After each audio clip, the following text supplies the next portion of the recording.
Everything was simple. One man, one woman, and from them, all of humanity. But only until you turn on logic. Since childhood we were told, Adam was the first, Eve from his rib, and so it began. Descendants, nations, continents. A story seemingly closed, beautiful, minimalist, and most importantly, convenient not to touch. But at some point an itch appears inside. A question. First one, then another. And if you don't shut yourself up, they start multiplying. And you can't stop anymore.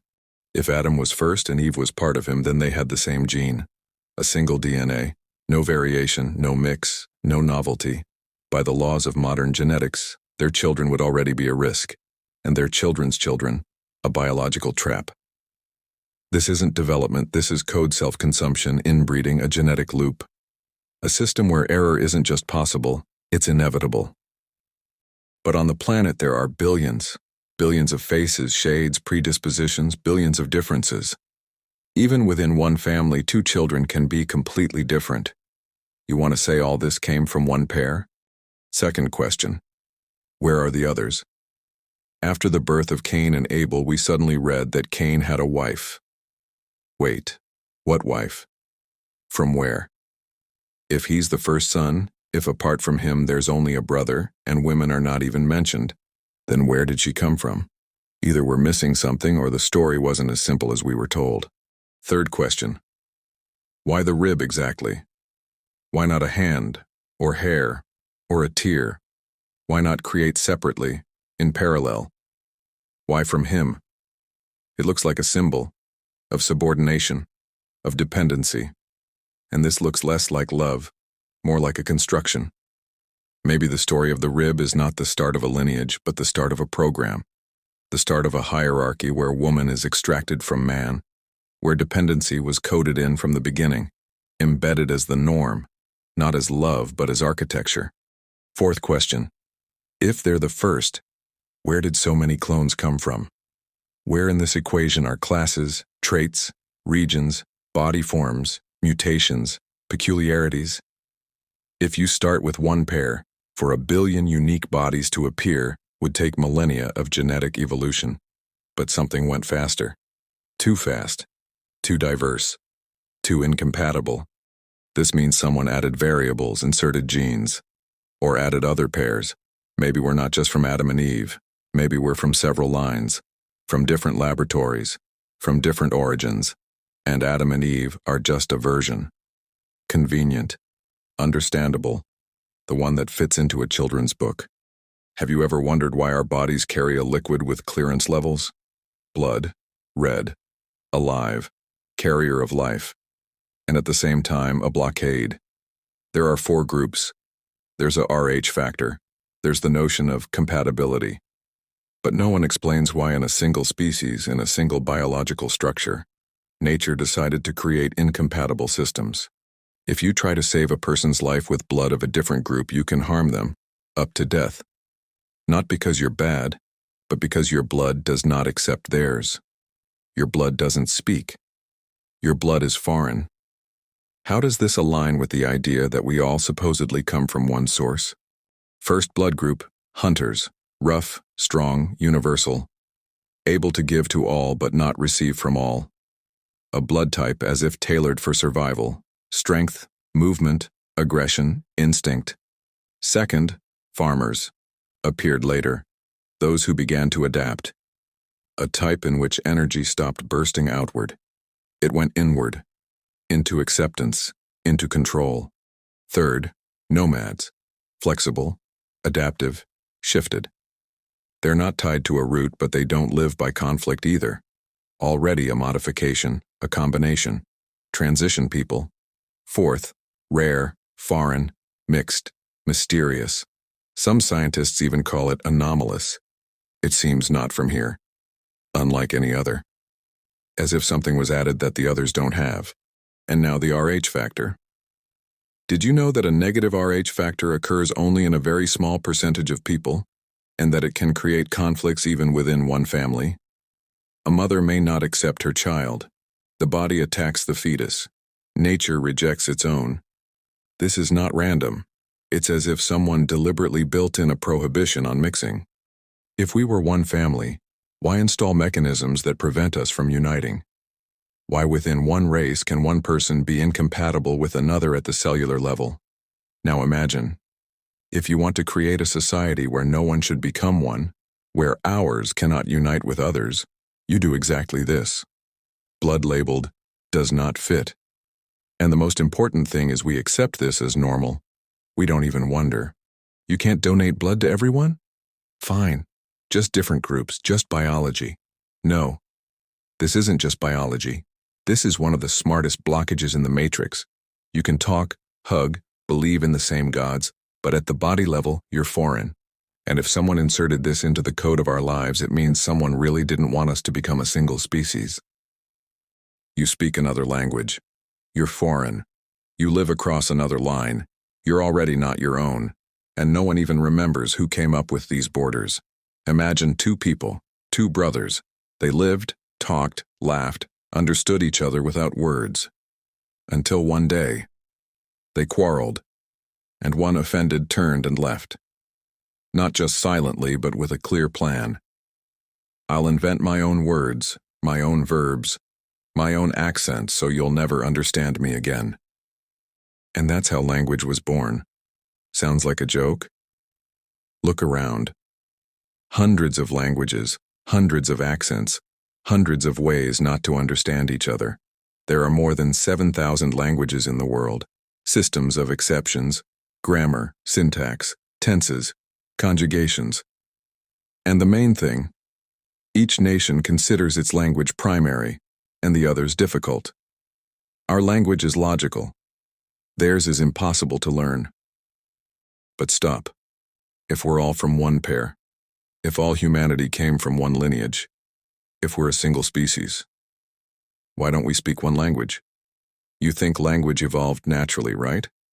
A person whose main goal is survival suddenly decided to invent a language. Not just a set of words, but a structured, stable, repeatable mechanism of communication.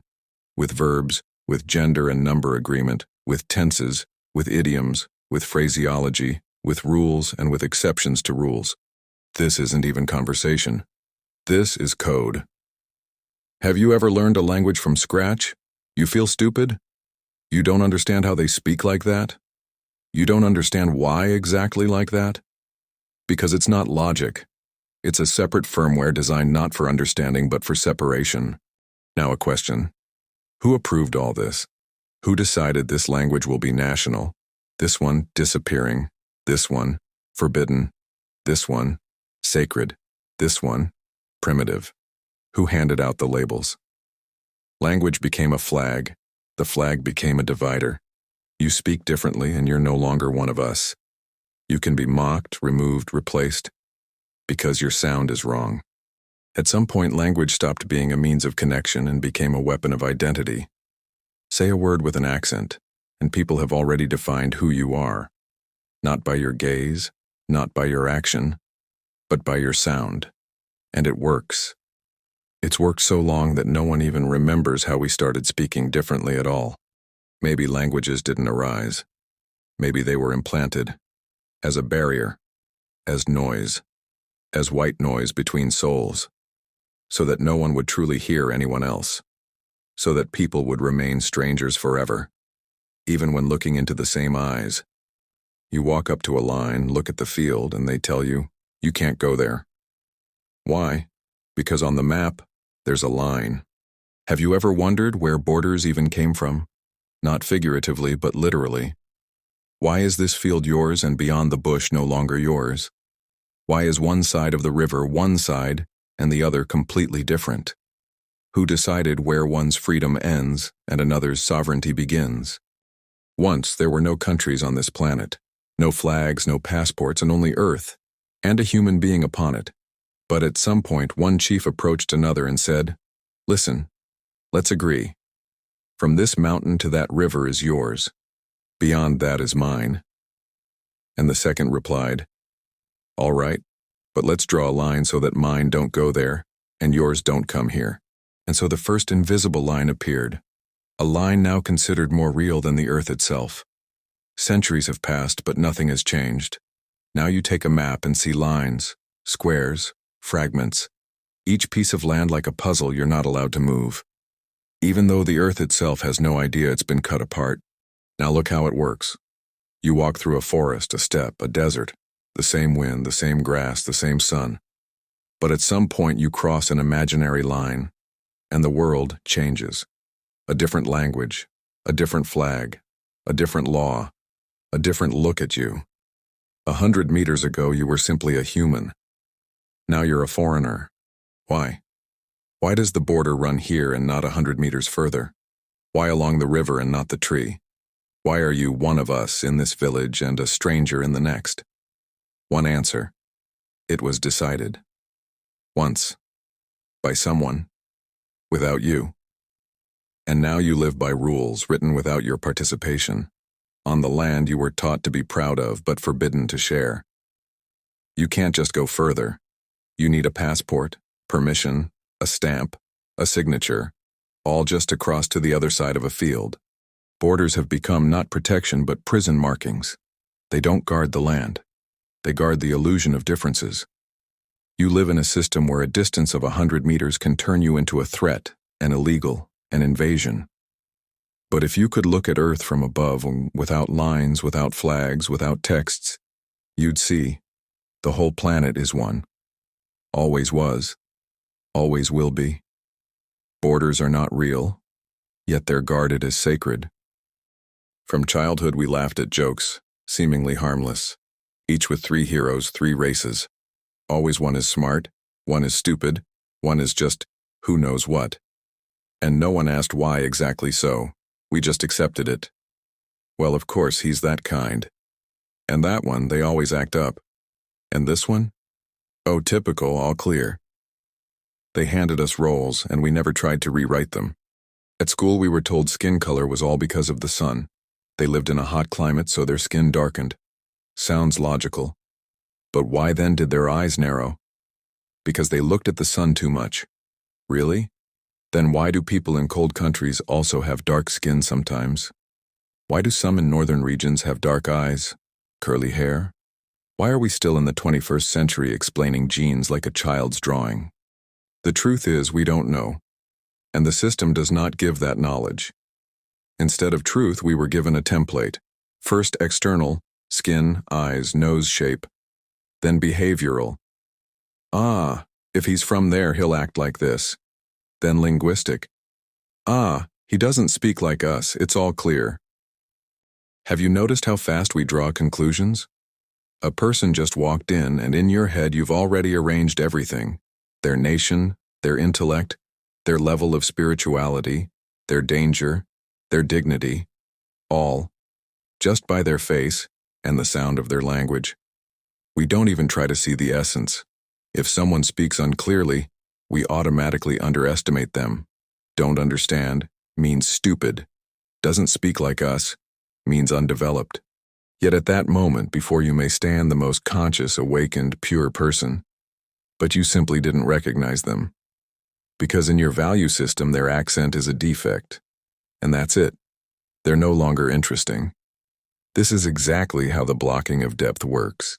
You don't even try to feel because the system taught you to judge by facade. We weren't taught to feel a person, we were taught to guess a type. But you know what's the harshest? Many of those unfamiliar, other, distant carry immense inner strength. Strength that's invisible. Strength that doesn't need words. Strength you can feel but cannot decode. And it's exactly this strength you lose when you judge by appearance. School doesn't teach us to feel. School teaches us to recognize a pattern, by accent, by name, by color. Because as long as you judge, you will never know who stands before you. And if you don't know, you won't connect. And if you don't connect, the system persists. The matrix divided us outwardly, so we couldn't unite inwardly. They gave us bodies but took our identity. They gave us languages but took our understanding. They gave us flags but took our land. But there's something they couldn't change. Consciousness. What you're feeling right now, that's it. You could have been born anywhere.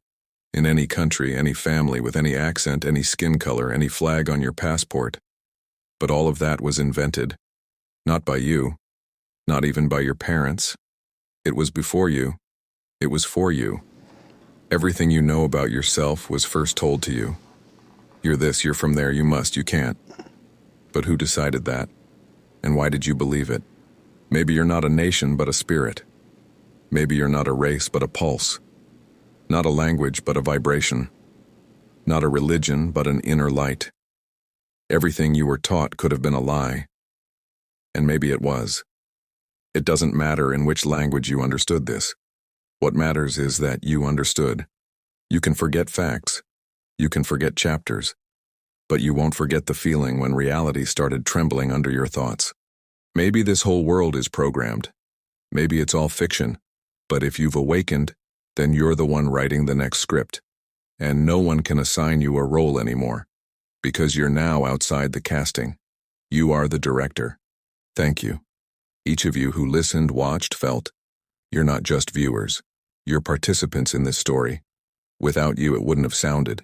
Thank you for every view, for every comment, for every... Damn, I've got goosebumps.